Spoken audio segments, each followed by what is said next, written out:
ஊரில் போய் கேட்கும்போது ஊர் மக்கள் சொல்லுது, டே பேமானி நீ எப்படி ஏற்றுன்னு வந்தேன்னு எனக்கு தெரியுமா, உனக்கு முடியாத துண்ண முடியாத எனக்கு கொடுத்த, நான் சாப்பிட்டேன், அதனுடைய பலன்லாம் உனக்கு தான்டா அப்படின்ட்டான்.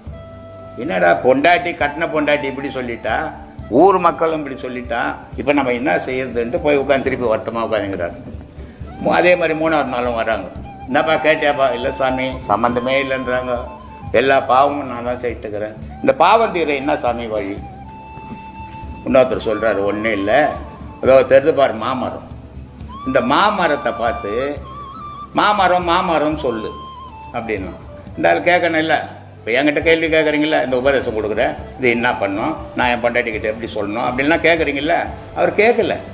ஏன்னா அதனால தான் நான் அடிக்கடி சொல்லுவேன், ஞானத்தில் முழுமை பெறுவேன், முட்டாள்தனமோ முரட்டுத்தனமோ இருக்கணும், அறிவாளித்தனமாக கடவுள் இருக்குதா இல்லையா, குரு சொன்ன சரியா தப்பான்னு யோசிக்க ஆரம்பிச்சான்னா அவன் போக முடியாது அப்படின்னு.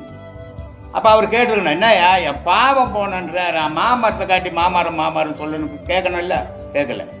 மாமரம் மாமரம் மாமரம்னு ஒரு கட்சியில் ராமா ராமா ராமா ராமான்னு வால்மீகி ராமாயணம் எழுதலை. அப்போது குருவனுடைய சொல் தவறக்கூடாது. தவறுனா அவன் சீடன் இல்லை, ஒப்புக்கு சீட மாதிரி இருக்கிறான்னு அர்த்தம். அப்படி வாழணும் சாமியா. அதெல்லாம் வந்து ஆரம்பத்தில் அவங்களுக்கு பாடம் கொடுக்கறதுக்கு முன்னாடி உங்களுக்கு என்ன பிரச்சனை இருக்கா, ஏதாவது உடலில் ஏதாவது பிரச்சனை இருக்கா, அதெல்லாம் கேட்கணுமா, கேட்டு கொடுத்தா நல்லா இருக்குமா? வைத்தியம் படிக்கலை நான் தெரிஞ்சுக்கிறது வெறும் ஆன்மீகம். எப்போ வயசில் போனேன் நான் இந்த ஆன்மீகத்துக்குள்ளேன்னா 6 வயசு நான் இதில் அடியெடுத்து வைக்கும்போது. அந்த 6 வயசில் எனக்கு என்ன தோணுச்சு, முட்டாள்தனமான கடவுள் பக்தி தோணுச்சு. கடவுள் இருக்குதா இல்லையா, பொய் சொல்கிறாங்களா கோயிலெல்லாம் கட்டி வச்சுட்டு அப்படின்ற கேள்விகள் தான் எனக்கு எழுந்தது. ஆனால் எனக்கு அந்த வயசில் கேள்விகள் எழுந்து அதை ஆராய ஆரம்பித்தேன், இது இருக்குதா இல்லையா, உண்மையா பொய்யா அப்படின்னு. இதை ஆராயும் போது என்ன போச்சுன்னா, என்னுடைய வாழ்க்கையை பற்றி நான் யோசிக்கலை. ஏதோ போகிறோம் வரோம், ஒரு வேலை செய்கிறோம், ஏதோ சாப்பிட்றோம் போகிறோம், ஆனால் எனக்கு முழுக்க முழுக்க அது மேலேயே அந்த எண்ணங்கள் இருந்தது.